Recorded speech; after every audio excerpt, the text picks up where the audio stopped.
سلام الله عليكم يا جماعة الخير. شوفوا أنا والله العظيم ما حد في حال كذا بالمكتوب، حد مصلحتي ومع مصلحة الإنسان البسيط الإنسان الطابع.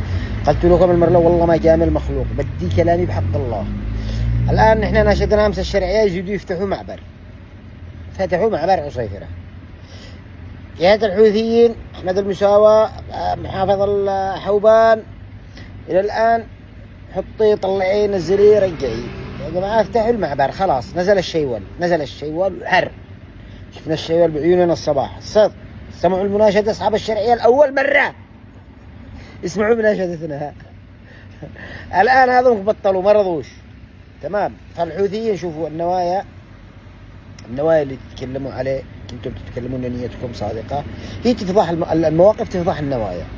فمواقفكم على الأرض هي بتفضح نواياكم، مواقف الشرعية على الأرض هي بتفضح نواياهم. هل الطرفين أنتم تبوا مصلحة الناس ولا معكم سياسة ومآرب أخرى يعني من الخلف؟ هي هذا الموضوع. طيب الشرعية كمان في خط مفتوح جاهز حق الشاحنات، روحوا افتحوه.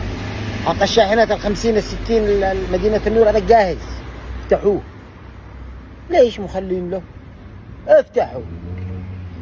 وانتم يا حوثيين روحوا افتحوا حق عصيفرة. وانتم اللي نزلتم من صنعاء وجلستم بجولة القصر اسبوع، صلاح اسمه عصام القديمي، الفنان الكبير صلاح الواثي اول من عبر، صاحبنا وضح قطيش، الناس الذي تحركتم من صنعاء تحركوا عصيفرة صلوا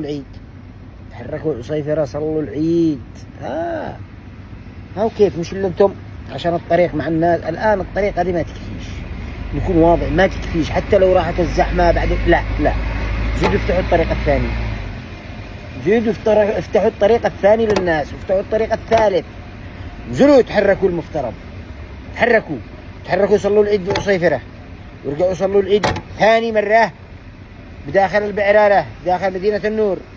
البعرارة اسمها بس حد الله، والله البعرارة هناك الحوثة فتحوا البعرارة.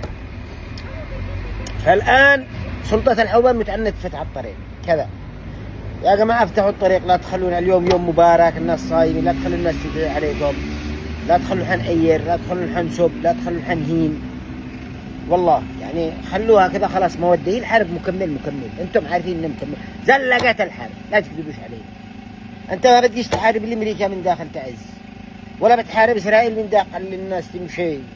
خلي الناس تمشي بس. لا سياحة وثاء، لا راتب، لا جن، لا عفاريت، لا سجون وهات بياس وطلع بياس ونزل. افتحوا للناس طريق، افتحوا للناس طريق، افتحوا. الله يفتح لكم قبر الطرفين، الله يفتح لكم قبور كلكم المسؤولين حق الطرفين.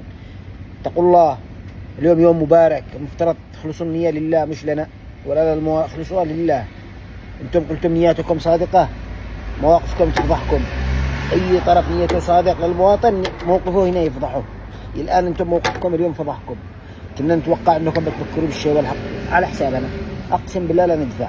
هي اتصل للحق عبد الجبار وعمنا شوقي ويلا بايدوا افتحوا ما بيعارضوش، والله ما يعارضوا. تقدر تعز الجبال خيرهم على تعز، وبيقولوا افتحوا واحنا بنفعل زي ما فعلوا مع هذول بيفعلوا معكم ويفعلوا الكثير. هي يرجع لكم عبد الجندي. هي افتحوا للناس، الله يفتح لكم قبر. مدى المساواة يا صاحبنا، انت من تعز، انتش من سعده، لا تنسيش.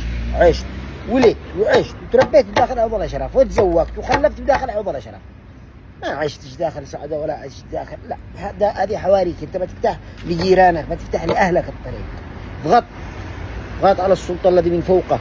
هذولك معهم سلطة من فوقه موافقة لهم، انت معك سلطة من فوقك ما تحترمك. هذا كلام ثاني. والله الواحد كل طرف منكم الآن يفضل مصلحة المواطن التعزي. 9 سنوات صعب تعز، 9 يكفي. عبد الملك وقف فتح الطريق. السلام عليكم. صلاح ووضاح وعصام القديمي والبقية الذين نزلوا من صنعاء اللي كنتم بجولة القصر. شو نشوفكم بعصيبة. المواقف هي اللي تسبق النوايا. أما إذا كنتم مثلا مدعوين محرضين انكم تنزلوا وتعملوا ضغط، هذا كلام فاضي. انزلوا عصيفرة وقولوا خط مفتوح. يلا نشتي كلمتكم الآن. السلام عليكم ورحمة الله.